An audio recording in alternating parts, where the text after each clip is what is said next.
पागल तो मुझे कोई बता ही नहीं रहे हो, आप लोग कोई चर्चा ही नहीं कर रहे हो। ज्ञापन नहीं, हम निराकरण करने आए, कलेक्टर से आप बात करिए, आप तो बात करिए उनसे, आपकी ड्यूटी लगी है ना हमारी सुरक्षा में। हम कोई मानता प्रशासन को क्यों नहीं पहुंचा रहे? दिन भर होगा मैं पे अब तो नहीं आ रहे, हम अंदर घुसेंगे 10 मिनट में। अभी 5 मिनट हो गया भाई, अभी 5 मिनट और बचे ना, अपन लोग अंदर घुसेंगे, इसके बाद इनकी जिम्मेदारी खुद रहेगी प्रशासन की, पुलिस प्रशासन की जिम्मेदारी रहेगी, क्योंकि अपन लोगों को पागल समझते। यहाँ पर ना कोई आला अधिकारी बड़ा आ रहा है, ना हमसे बात करने की कोशिश कर रहा है। ओनली 5 मिनट, उसके लिए ये पुलिस प्रशासन की जिम्मेदारी रहेगी। यहाँ पर कोई बड़ा नेता था तो दौड़े दौड़े वहां से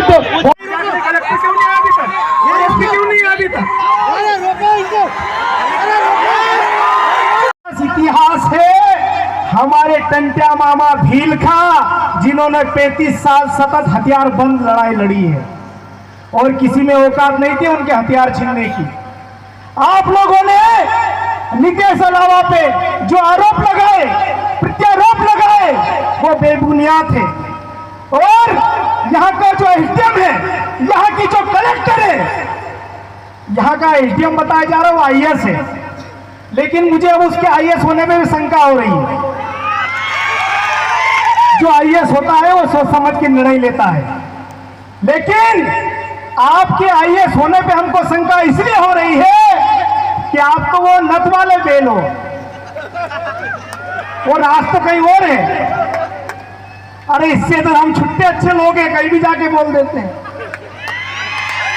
लेकिन मैं यहाँ के पुलिस प्रशासन को, यहाँ के स्थानीय प्रशासन को मैं कहना चाहता हूँ कि आप ये जो सामाजिक क्रांति जो निकली है, इसको आप दबा नहीं सकते, इसको आप रोक नहीं सकते।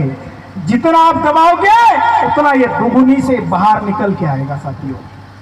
और जो अधिकारी कर्मचारी है उनको मैं कहना चाहता हूँ, अब भी समय है, अरे आप लोगों की आवाज, आप लोगों के लिए संघर्ष अगर कोई कर रहा है तो मेरे समाज का बेरोजगार युवा कर रहा है। कौन कर रहा है बता दीजिए आप। आकाश बना लिया, अजाक्स बना लिया, क्या रसीद काटने के लिए? किसके लिए?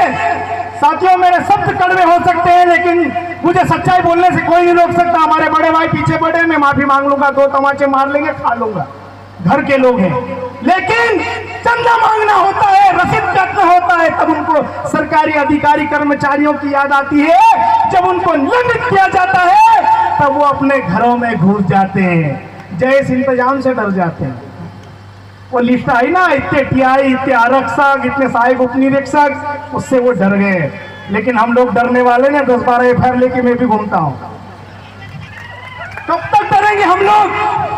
और साथियों में इस खुले मंच के माध्यम से जोबट के अलीराजपुर जिले की पवित्र माटी से कहना चाहता हूँ कि खरगोन जिले का एक बिगड़ेल टीआई अरुण तिवारी, उसने हमारे मजदूर को लात से मारा, तो इसी प्रदेश का शासन, खरगोन जिले का प्रशासन उसको सिर्फ लाइन अटैच करता है।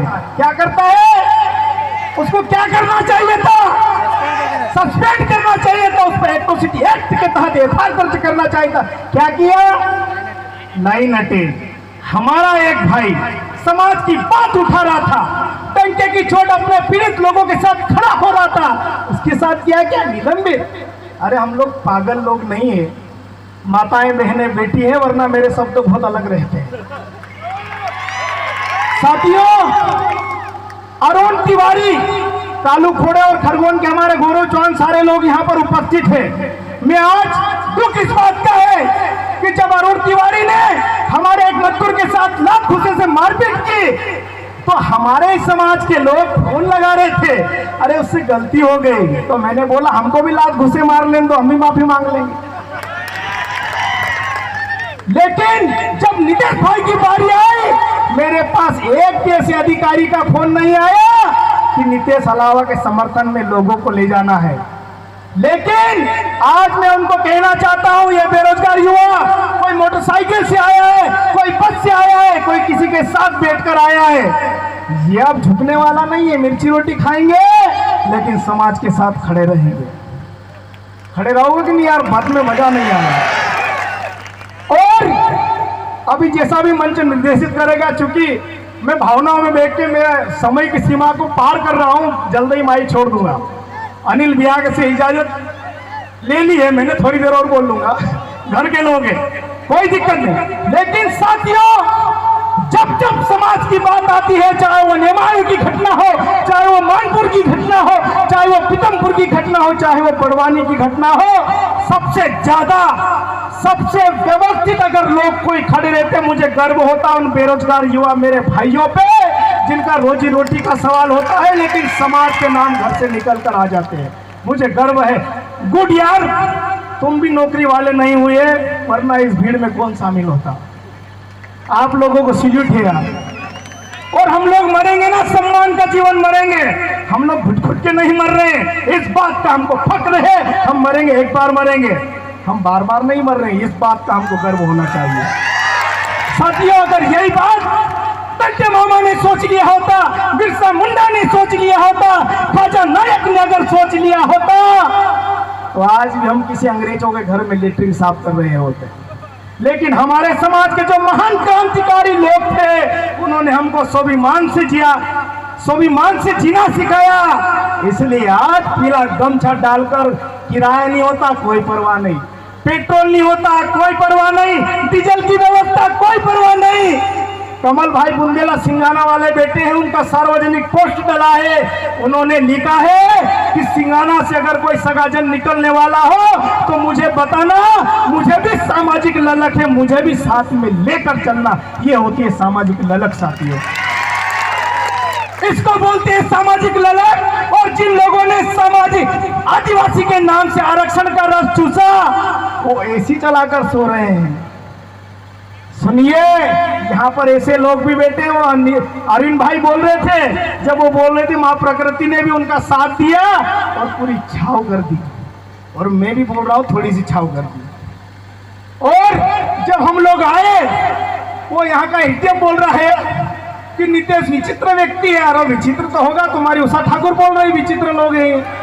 विचित्र क्यों नहीं होगा? वो विचित्र है वो, क्योंकि आदिवासी समाज से आता है वो। और नितेश अलावा आदिवासी समाज का एक ऐसा लीडर है, उसके कहने पे लोग धूप में भी बैठे हुए, जमीन पे बैठे हुए। कितने लोग दरी के नीचे बैठे हो बताओ मुझे? सब लोग नीचे बैठे हुए। और वो बिगड़ेल मंत्री उषा ठाकुर बोलती है, ये भाड़े की भीड़ है, किराए की भीड़ है। अरे जितने लोग गाड़ी लेके आए, उनको शाम को किराए का टेंशन है, उसकी बात कौन कर रहा है कि नहीं? एक टेंशन आप लोगों को। तो साथियों, बातें बहुत सारी और भी वक्त आएंगे, वरना अपन तो चालू हो जाते, बंद होने वाले लोग नहीं है। लेकिन मैं कहना चाहता हूं, हम मानपुर गए, हमको एफआईआर की धमकी दी गई।